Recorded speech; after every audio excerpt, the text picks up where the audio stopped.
Hablaremos hoy del desgraciado conde Raúl de Guin.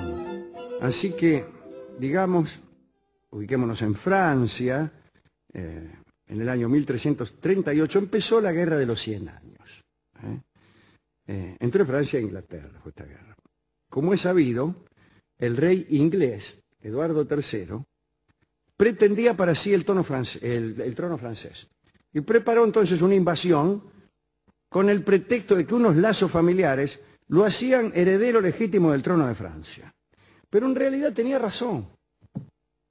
Tenía razón, porque el rey de Francia, Felipe IV, el Hermoso, era el rey maldito, ¿no? Es el rey que Jacques de Molay, el último de los maestres de los templarios, maldijo cuando estaba ardiendo en la hoguera. Parece que cuando uno está ardiendo en la hoguera y lanza una maldición, la maldición se cumple.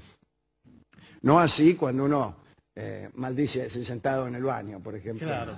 Bueno, el caso es que Eduardo III era hijo de Eduardo II de Inglaterra, Eduardo I de Inglaterra, segundo de Inglaterra, pero también de la hija de Felipe IV de Francia. O sea, que él era nieto de Felipe IV. Y en cambio, el rey que estaba en Francia, Felipe V, o Carlos, no me acuerdo cómo se llamaba el rey. Bueno, no importa. El rey era sobrino nieto de Felipe IV, ¿se entiende? Claro, tenía un lazo más directo. Era un lazo más directo. El tipo era hijo de Isabel, así se llamaba, la hija de Felipe IV, rey muerto. Y después todos los hijos de Felipe IV murieron sin descendencia. Y asume el trono el hijo del hermano de Felipe IV, Carlos de Valois, que era entonces sobrino, el nieto del hermano, sobrino-nieto era el rey de Francia, mientras que el otro era nieto directamente. Así que tenía razón.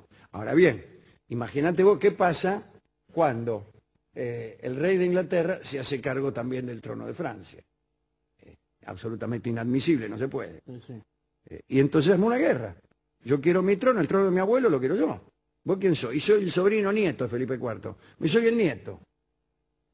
Tenía títulos legítimos de herencia el rey de Inglaterra, Eduardo III, pero un título que políticamente era inviable. Sí, no. Bueno, por esa razón la guerra duró 100 años. Así que empezó. Los ingleses controlaban desde hacía mucho varias zonas de Francia en calidad de feudos y tenían la intención de ampliar esa dominación. En el año 1345 empezaron los enfrentamientos entre las tropas de Francia y las de Inglaterra. Y en Francia se vino perfilando un héroe, un verdadero héroe, un guerrero superior, se llamaba Raúl II, lamento decirlo. Sí. Pero era conde de Guin. Guin es un condado que queda a pocos kilómetros de Calais, al sur. Calais, ¿dónde queda Calais? Calais queda donde empieza el Canal de la Mancha, que es el que divide Inglaterra. Tómase un mapa de Europa, búsquese Inglaterra, después búsquese Francia. En el lugar donde está más cerca, del lado francés, está la ciudad de Calais. A pocos kilómetros hay un pueblo que se llama Guin, y este tipo era el conde de Guin, Raúl de Guin. Cuentan que era un hombre hermoso, tan hermoso como Felipe IV de Francia había sido. Pero era el más codiciado del pueblo y las princesas más importantes del reino, después de todo no hay tantas princesas en el reino, habían requerido sus favores, las chicas nobles, digamos, por no decir otra cosa, digo los favores, ¿no? Estaba casado, sin embargo, desde 1540, siendo que estamos en 1345, pero este es el informe que yo estoy manejando. Es que los matrimonios duraban claro, mucho. duraban muchísimo. Si la guerra duraba 100 años, imagínense. Claro, imagínense. Estaba casado, no se sabe desde cuándo, probablemente desde antes, no desde después, con Catalina de Saboya. Y Raúl peleaba al mando de las tropas del rey francés, que era Felipe VI. Y había defendido con una valentía notable varias plazas que pudieron mantenerse en manos francesas. Pero allá en 1346 tuvo lugar la batalla de Crécy, en la que los franceses fueron derrotados. Parece que los ingleses tenían tropas mucho mejor entrenadas. Los franceses todavía en aquel entonces confiaban en su valor y les parecía que la estrategia era cosa de cobardes. Entonces, marchaban a la guerra haciendo ostentación de valor a la batalla, ¿no? Que a la derecha ni que a la izquierda, vamos. Como algunos equipos de fútbol. Como algunos equipos de fútbol. Creyendo que le iban a ganar con la camiseta a los ingleses. Y perdieron en esa batalla que fue bastante desastrosa, ¿no? Y en aquella batalla, el conde Raúl de Guin cayó preso y se lo llevaron encadenado a Londres. Y allí en Londres debió permanecer a la espera de que algún funcionario de su familia o algún empresario del reino de Francia reuniera la suma pedida de su rescate, porque había rescate. Cuando ponían preso a un noble, exigían rescate. Por eso está la figura retórica, no una figura retórica, digo mal. Hay una metáfora que es el rescate de un rey. Esto me costó el rescate de un rey. Bueno, naturalmente, si tomabas prisionero a un rey, tenías que pedir un rescate muy grande. Pero en general se solventaban muchos gastos de guerra, tomando muchos prisioneros y pidiendo luego el rescate. Eran otras guerras. Sí. Bueno, muy bien. Pidieron rescate los tipos. Pero pidieron un rescate muy alto, una barbaridad, ¿no? Entonces Raúl no pudo juntar el dinero que pidieron. En realidad, el rey inglés no había respetado el código caballeresco que exigía que el rescate fuera razonable. Nunca podía ser un rescate tal que implicara el desposeimiento total del preso. Le tenía que dejar un cacho de aire, ponerle, dame la mitad de toda la guita que tenés, pero no toda. Bueno, y Eduardo pidió más de lo que tenía este pobre Raúl de Guin. Y entonces, no había manera. Y esperó Raúl a ver si algún amigo ponía algo. Y bueno, al final, como nadie puso nada, le entregó todos sus bienes al rey Eduardo de Inglaterra, su castillo, el condado entero de Guin, vecino, como hemos dicho, al condado de Calais, y obtuvo su libertad, pero quedó en la vía, totalmente. Volvió a Francia para encontrarse con su rey, ¿no? con el rey de Francia. Cuentan que durante su cautiverio, Raúl de Guin había seducido a muchas damas londinenses que lo vieron partir con el corazón en la mano. O destruido, como usted quiera. O roto. ¿Qué le gusta más? En la mano. ¿En la mano o roto? Bueno, como quiera. Cuando llegó a Francia, resulta que el rey se había muerto y había sido coronado Juan II. Y justo había fiestas en honor a este nuevo rey de Francia. Duraron 8 días esa fiesta, una fiesta muy rumbosa. Las fuentes de París habían sido cargadas con vino, un escándalo, una especie de bicentenario, pero más divertido. En vez de trenes, había vino, por ejemplo. Bueno, apenas terminaron los festejos, la noticia de la llegada de Raúl de Guin alegró a la población porque todos lo querían, lo consideraban un héroe. Apenas entró a París, se fue al Louvre, que entonces no era un museo, sino el Palacio Real. Y para saludarlo al rey Juan. Y una multitud de muchachas se congregó frente al palacio para saludarlo al conde, que como hemos dicho era un hombre muy lindo.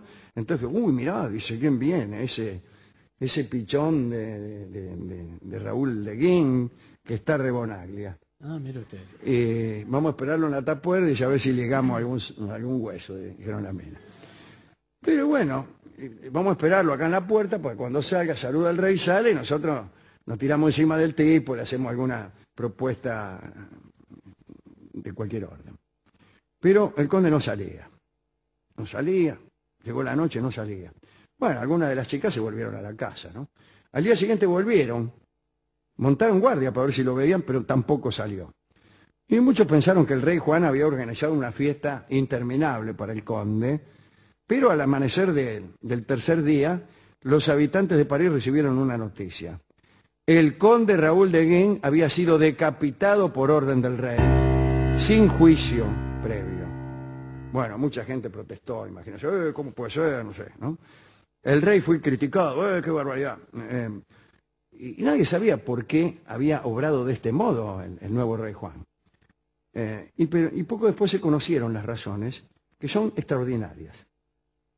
Antes de ser coronado rey, Juan tenía una esposa que se llamaba Bon de Luxemburgo. Se había muerto 2 años antes de la coronación de Juan. Murió de peste. Esa muerte sucedió mientras Raúl de Guin estaba preso en Londres. El rey Juan, afligido por la muerte de su esposa, se encerró en los aposentos de Bon, de su esposa, de Bon de Luxemburgo, para estar cerca de los objetos amados de su mujer. Empezó a abrir los cajones, qué sé yo, y encontró unas cartas. Y era nada menos que correspondencia amorosa entre su mujer, Bon de Luxemburgo, y Raúl de Guin. En las cartas, ella lamentaba que él estuviera preso. Qué raro. En realidad es raro que ella tuviera las cartas donde lamentaba que estuviera preso. Claro, no las mandó nunca. Claro. Pero bueno, figuraban en cualquier caso algunos datos que le hicieron comprender al rey que la mujer de él andaba con el tipo. Imagínense. Muy bien. El rey desde ese momento esperó que el conde volviera a Francia para vengarse. Y por eso lo convocó, lo invitó al palacio para hacerle unos honores, y cuando llegó al Louvre, Juan lo llevó a otro salón, le mostró una de las cartas. Mirá, dice, esta carta la escribiste vos. Dice, no podré olvidar nunca la tarde en que X. Ni mucho menos la noche en que Y. Y el tipo, bueno, cuando vio las cartas ya se supo perdido. Y fue a parar al verdugo sin intentar defensa alguna, pues no había posibilidad. Hay quienes dicen que Raúl de Guin pagó otras cuestiones políticas, pero en realidad las razones fueron los celos de Juan. Extraordinario, ¿no? Sí, así que uno nunca está a salvo. Mire si hay cartas que uno mandó y ya mismo se olvidó que había mandado. Pero usted no se relaciona con la monarquía, no mande cartas. No, las minas que andan conmigo son laburan en supermercados, cosas así. Bueno, no lo va a decapitar no nadie. Son las mujeres de un rey. Así que vamos a dedicar esta charla a todas las víctimas de los celos. Sí. A todas las personas que son víctimas de los celos, aun cuando no sean decapitadas. Algunos los decapitan, a otros les hacen tener ganas de ser decapitados. ¿A los celosos y a los celados, dice usted? No, a los celados. Con los celosos no quiero saber nada. Muy bien. Muy bien. Hemos ido a la discoteca, le explicamos esta historia al discotecario que dijo que si él llegaba a encontrar a la mujer con otro, los liquidaba a los dos. Pero él era muy celoso, dijo. Y se queda solo, ¿cuál es la gracia? Ninguna gracia, pero ya encontrar a tu mujer con otro ya empezamos que no tiene mucha gracia. Bueno, sí, está bien, pero... salvo que uno sepa encontrarle la gracia. Bien. Puede ser, ¿por qué no? Claro. Bueno, nos dio un disco que recuerda, más bien, en vez de detenernos en la muerte, recordemos la situación de amor entre Raúl de Guin y Bon de Luxemburgo. Alguna vez habrán estado juntos y entonces X, y otra tarde habrán estado juntos y entonces Y. Pero nos enteramos al final. Nos enteramos al final, pero honremos esas alegrías, esas viejas alegrías, con este tango que se llama justamente así. Viejas alegrías por Charlo, escucharemos a continuación.